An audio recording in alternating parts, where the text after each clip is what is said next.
Oh man, Cody Garbrandt, the guy who could have been one of the greatest bantamweight, but now he's just fighting Tuesday live in the UFC.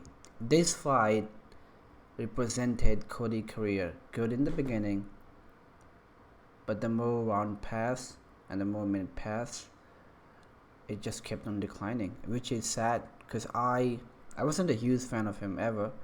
I didn't like the way he beat Dominic Cruz because I was a fan of Dominic. But after that fight, I became a fan of him. Not a huge fan, but I did become a fan of him. And I thought he was going to rule the division for a long time. But TJ, man, those creatine and protein really took his soul off. I mean, years of his career. After that fight, he's like in his last five fight. He's like 4-1, which is not good. And the way UFC been cutting fighters, I don't know.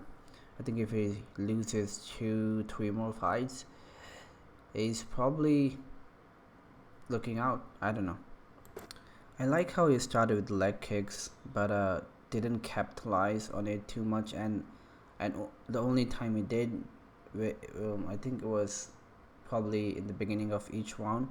I think he should have been more into it because I saw it was hurting raw fun. But cheers, I mean, to this guy because he was landing jabs like piston jabs. I mean, his jabs reminded me of Kamaru. I mean, it didn't have power of Kamaru, but those were really good. And even though Bisping he was praising his head movement, I didn't like the way he was ducking. Like every time, like most time he ducked underneath it. I mean, we all saw what Luis did to when to his opponent. But if I don't know, it's hard to see him like this because I'm a fan. I became a fan of him after 2016, after the Cruz fight. But and each time he was landing one shot after getting 10, receiving 10, I was cheering up. That's how I know I'm a fan. It's just I don't think he's ever gonna be the same, and I don't think his career is gonna be like Charles Oliveira because Charles was never on the top of the mountain. He got to the top, and Cody went there, and after that, it's sad. When you look the way he fought, I mean, he was getting tired.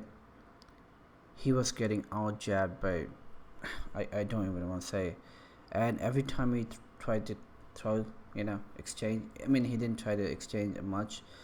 Maybe in the end of the third round and in the fifth, he was really hesitant, and that cost him the fight. It's like I don't think we will ever see Cody like before.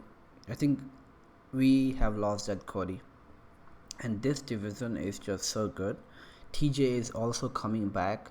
I mean, I don't know how he's gonna fare without his creatine and protein, and those natural substances. But I want to see what he looks like after 2 years layoff, more than two now. So I am looking forward to TJ fight, of course. But for Cody, I think if he loses 2 or 3 more fights, it's probably gonna get cut off. Let's just say three if he loses three. But I think he's gonna win his next fights. I think UFC should give him an easy opponent. I don't know, probably use below 10 or maybe like 7 or 8 rank. Also, I'm also looking forward to that fight. I think it's gonna happen whenever it happens, probably like in 2030. Yeah, so well, this is it for me. It's sad to see uh, your like your your hero go away. Not my hero, but I'm sure he's been to inspiration to lots of guys. But this is the end of Cody. I don't even if he wins his next fight, I don't think he's ever beating a top 5 guys. Cause one thing I love about these lower division is these guys' hands are like really fast. They have the fastest hand. They have the fastest hand in entire UFC division. I mean, so, and these guys, I mean, they haven't taken much damage. I mean, exclude Cody. So I don't know if it was due to COVID that he was getting tired, because I don't see Cody getting tired much. I mean, of course, I've only seen him go 5 rounds against Dominic, but he was really good. But again, that was a different Cody Garbrandt. Now this is like I don't know, Walmart version of Cody Garbrandt. That was like I don't know. I am not really good with words. So, well, I hope you enjoyed this video. Give it a like. Leave your comment. What do you think about this fight, and what do you think Cody should do next? Well, thank you for watching the video. Have a nice day or night wherever you are.